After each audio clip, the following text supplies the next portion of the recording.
So let's have a look at doing this traverse here.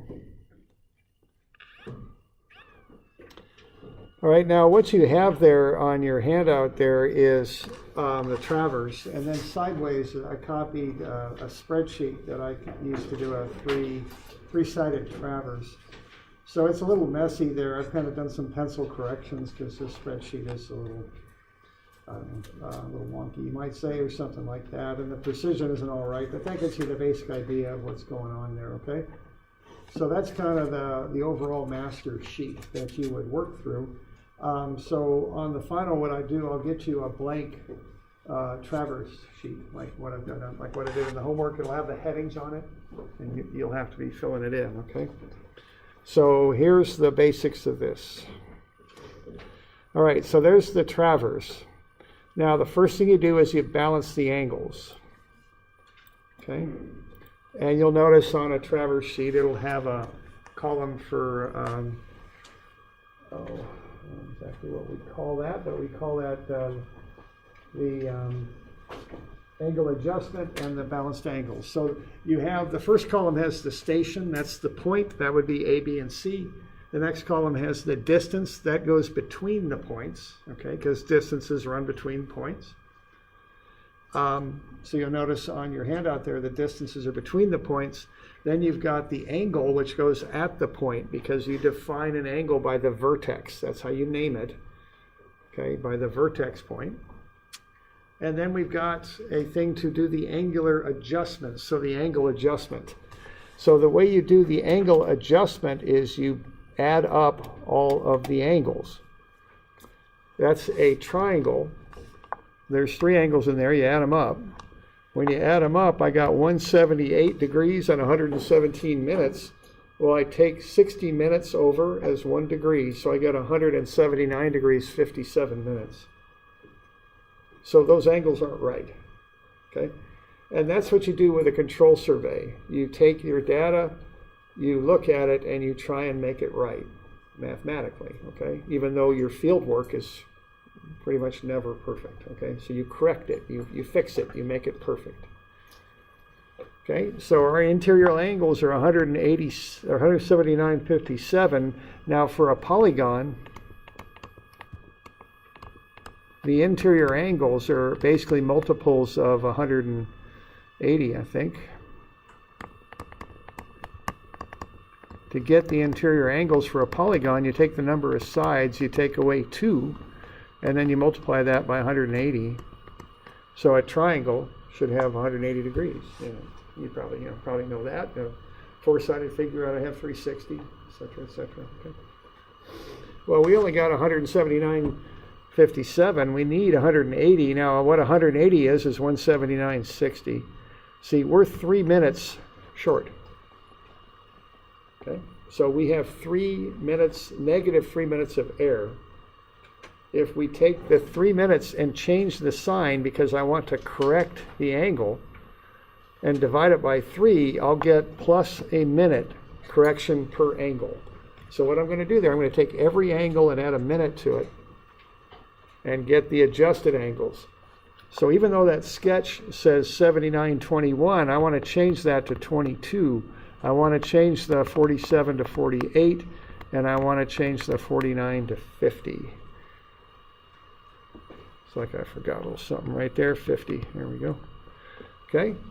Now, so then I want to get that into my data sheet. Now, once I get that into my data sheet, and I've got it right here, it's little, they're separated by a little distance, but that's degrees and minutes is what that is. Now, once I've got that, I've got a sketch that has the wrong angles on it, and I got a column that has the wrong angles on it. So I just cross that out, okay? Because teaching this for so many years, people often use those angles, and they're not the right ones to use. So I like to come up with all these little processes to make my work kind of idiot-proof, and that's one way to do it. Get in that habit. As soon as you've got this column, that's the one you want. Cross this out, because you know, on a test, sometimes you do things where you know, whatever, you get in that, you just make careless errors sometimes on tests. That's just something that happens, so cross it out. Get it out of there, see if there's no possibility you're going to use it, okay? So that makes the angles perfect. The next thing to do is to find the azimuths of the lines. Okay. So this is doing that compass thing that we were just doing, with one kind of little caveat here, and the caveat is there's a process to this. You do it the same way every time if you're doing interior angles right. It's not as open-ended as those assignments were that I gave you. It's more standardized.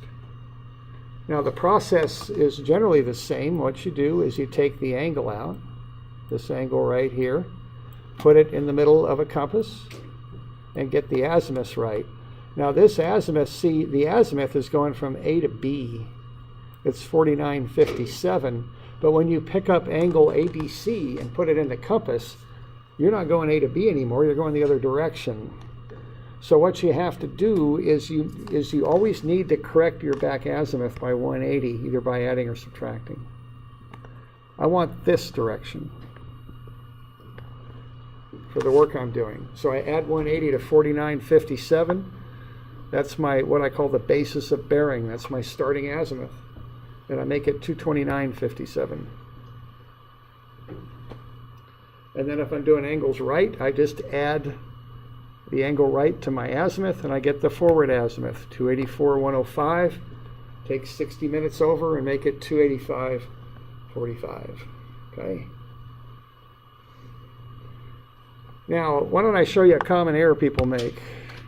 A lot of times people will get to this step, and what will they do with that? They will call that 285.05. What's the error they're making?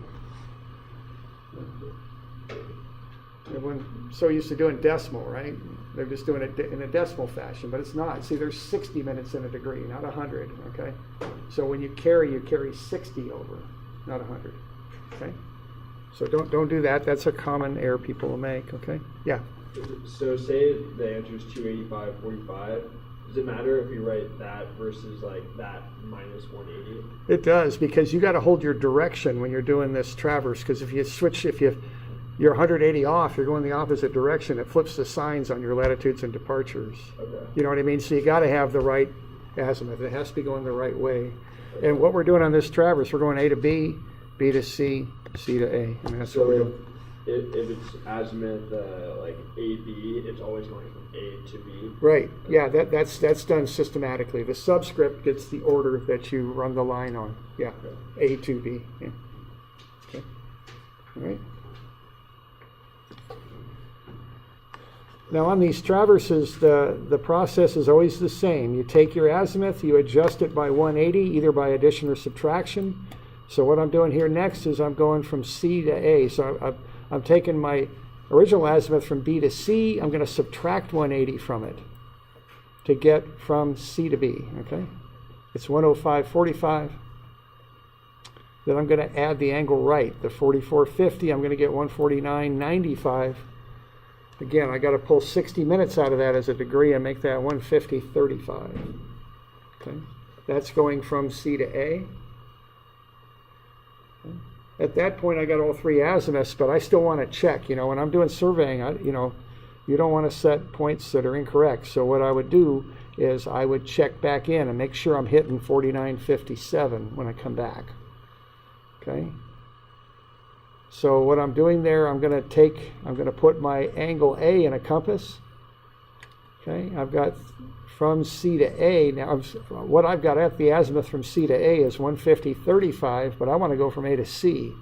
So I add 180 to it. I get 330.35, and that looks about right, okay? And then I'll add the 79.22. I get 409.57. That's too big for an azimuth, so I'll subtract the 360, and I get right back where I started, so that checked out. That's good, okay? Okay, so first thing you do is you adjust the angles. The next thing you do is you calculate the azimuths of the lines. Okay.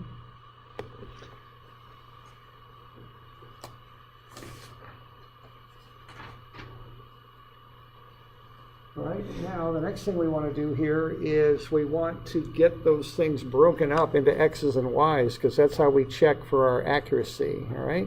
So I've gotten down here, I'm working my way across this table. I'm in the decimal azimuth, so I'm right here now, okay? Now what I want to do is I want to take these different lines on my traverse and I want to break them up into X and Y components. We call these latitudes and departures, is the term they use in surveying. Not quite sure where that terminology comes from, but that's what it is. So I want to take those lines and do what I'm showing there. The blue is the latitudes, that's the northings. The reds are the departures. Okay? So the blues, I'll put the squiggly blue lines here, and then the reds are the departures. See, that allows me to add stuff up. I can add X's to X's, I can add Y's to Y's. That has meaning. I can do that. And then what I can do, I can check my closure, see? So the way I do that is first, I'm going to do some trig here, so I want decimal azimuths. So I take my DMS, my degrees in minutes, like we don't use seconds in this class, so just degrees in minutes, and I convert it into decimal. I divide all those minutes by 60, and that gets me decimal angles. Carry them out at least 4 places, because you start losing too much accuracy if you don't. Okay. All right, so now I got them in decimal. What I do next is a bunch of trigonometry here, okay? So latitude is cosine azimuth distance, departure is sine azimuth distance. And what you're doing there again is you're taking these lines and you're breaking them up into X and Y components. You're kind of doing vectors if you did that in trig, and I don't know what sort of mathematics you've had, but you probably did a little bit of this at some point where you did vectors. That's what we're doing here, okay? We're doing that with it. Okay. All right. And see, what that allows me to do is to add up each column. I can add up all the latitudes. I can add up all the departures. And they ought to add up to 0 if I did perfect work, but of course I didn't. You know, you never do in the field. The formula for this is on the upper right-hand corner. I've got the triangle drawn. I've got the formula for latitude, the formula for departure. Just remember, you got to use decimal angles in there. Okay? Now, I didn't close perfectly. You never do, okay? Unless you're really lucky, you don't. So what happened there was we just started here at A, and we kind of went around this thing. And when we came back, we came in a little bit too low and off to the right. Okay, or actually no, I'm high and to the left. There we go. So I ended up here to greatly exaggerate what happened. I've got some error to get back. Okay, right there that I'm showing in green. This little right, I got a latitude error up and down. I got a departure error, left, right. Well, what I do is I do the theorem of Pythagoras again. What that gets me is the hypotenuse. That's how far away I am from my point. That's the error closure. EOC, all right? So that tells me how far off I am. So I just do the theorem of Pythagoras, and I get my error. It's 1300ths.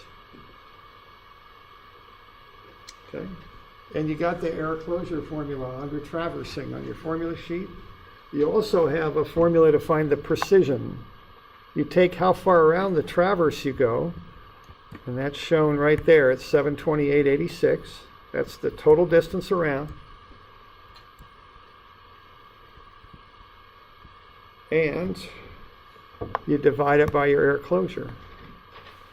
That tells you for every 5,620 feet, in this case, of perimeter that you ran, you had 1 foot of error. So that's a ratio of error. It's called the precision. And when they bid out survey contracts, they specify this. They might say 1 in 5,000, so 1 in 10,000 or something like that. How much error is acceptable? Okay? That's written up 1 over the number you calculate up above. Okay? All right, so you got error. Now you want to fix it. So you do corrections next. Okay, and again, the corrections are under the traverse formulas there. Okay. Okay, so our error is right here. We want to fix that. We want to proportion it out amongst the different lengths of our lines here. So what you do is you take your total misclosure, divide it by the perimeter. That gets you the ratio of error for latitude and departure. You do this separately for latitude and departure. You take the negative of it because you want to fix the error. That's why the negative's in there. It turns the error around. And you take this ratio here and you multiply it by the length of each line. And that will assign proportionally a little bit of correction to each line, is what that'll do. All right. So what you're going to do is you're going to take the length of each line times that factor. Okay. So what I do when I'm working through this stuff is I calculate that factor first, and I put it in a memory register in my calculator. So I've got it there, and I can just pull the thing up when I need it. Then I'm going to multiply that by the length of each line, and that will get me the correction for latitude and departure for each line. So that's what's going to go in that latitude adjustment and departure adjustment column. Okay.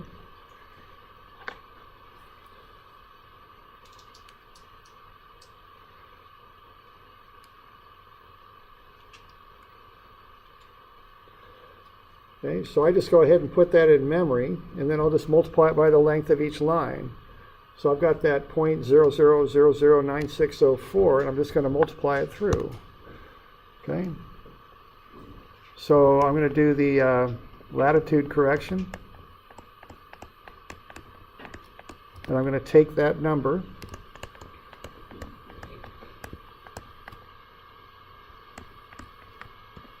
And I'm going to multiply that by the length of each line, and that will get me how much correction I've got for each line.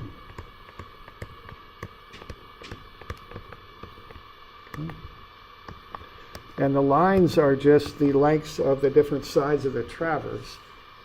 So I got 204.34. And then I've got 284.76. And then I got 239.76. I just multiply this through, okay? And that's a negative number, is it not? No, it's not. It's positive. Oh, no, yeah, it's positive. Okay. So I just go ahead and do that.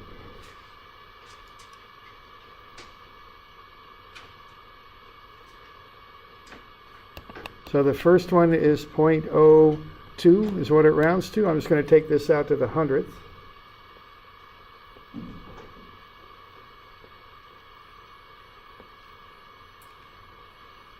The next one's 0.03.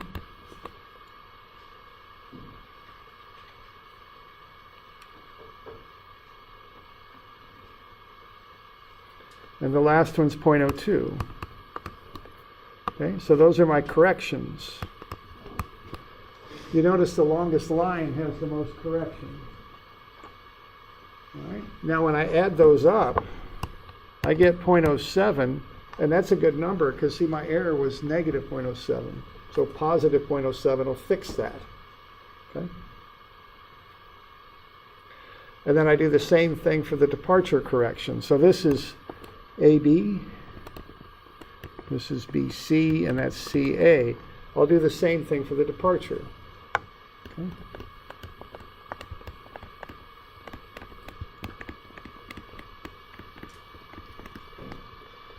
So I take that factor that I calculated earlier, 3 zeros and a 1.5, so I'm going to take the 0.11, divide it by 728.86, put that in memory. And I'm just going to multiply that through. So I got 0.3015092.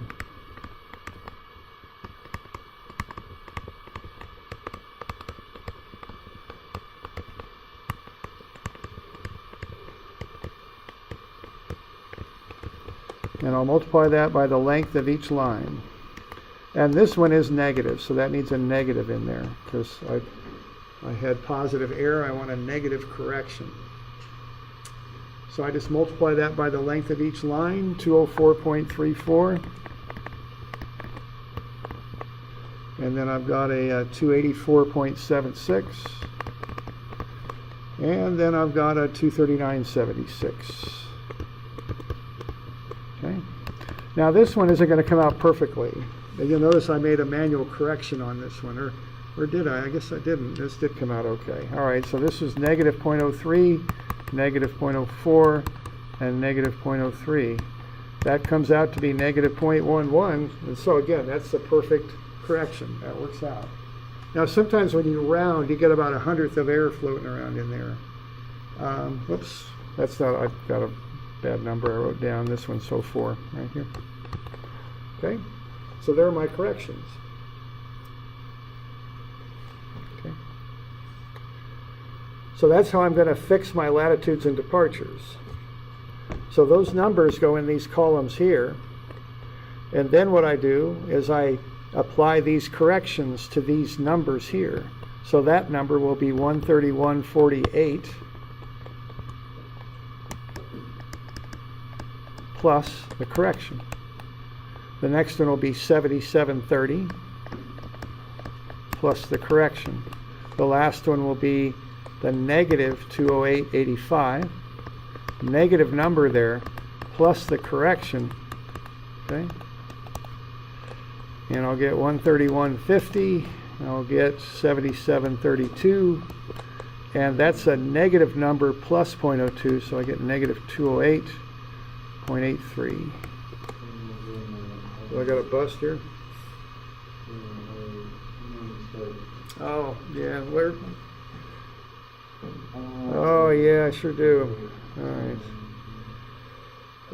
Yeah, it's right here, right? That should be 33. And the math works on that. Yeah, so that's just a typo. Thanks. So that's 33 then. Okay, there we go. All right, and then I do the same thing on the other. So I go 156.42, and I'm going to take away 0.03. I'm going to go negative 274.07. I'm going to take away 0.04, and then I got 117.76. Take away 0.04. Okay, and that will get me my balanced departure. So that's 156.39, negative 274.11, and 117.72. Okay. So now I've fixed those latitudes and departures. When I add them up, they should add up to be 0. Okay, that's what they ought to do, because they're perfect now. I fixed them.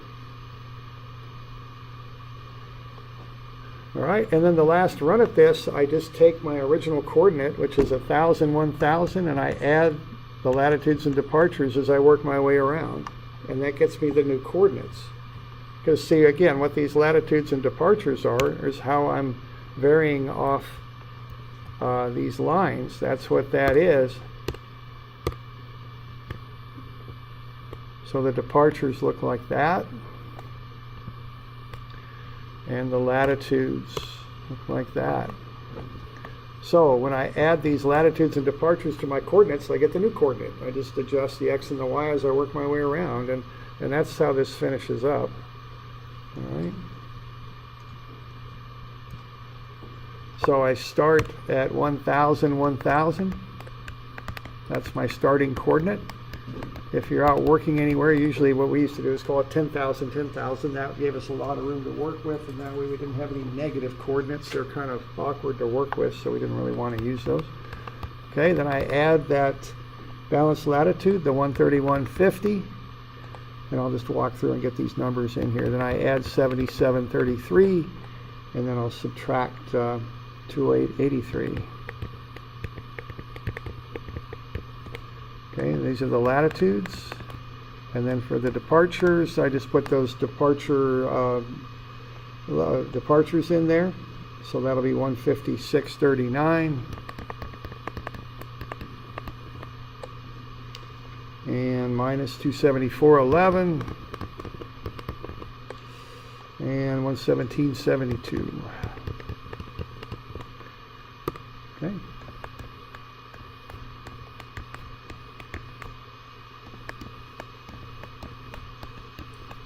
Just add everything in and then off you go. Then you can calculate your new coordinates. So there's A. B is going to be 1131.50. Then you're going to add 7733 to that to get C. And that should be 1208. 83, and then you take your minus 208.83 from that, you get back to A. Same sort of business here with the departures. So you get the easting of B will be 1156.39, and then that will be whatever the heck that is, 882.28. Yeah, that looks good. 882.28, and then you close back to 1,000. So what you've just done is you've generated the best possible coordinates you can generate for those points. Typically in industry you use these to set a control network. So now you got stakes in the ground where you know the exact coordinate on. You can set up on those and start setting other coordinates. And I think I told you I got into trouble once because I thought something was a control point and it wasn't. And I started shooting all these other points off of a point that hadn't been locked in like this. And so I started getting some error on some of the points I was setting. Okay. The other thing you can do with this is set boundary, because people get very particular about where their property corners go. So you're very, very careful about how you set those. Okay. All right. So that's the process. Very exciting, I know. Okay. But I'll get you a blank formula sheet for the doing of that. You know, a blank out sheet. Okay. All right.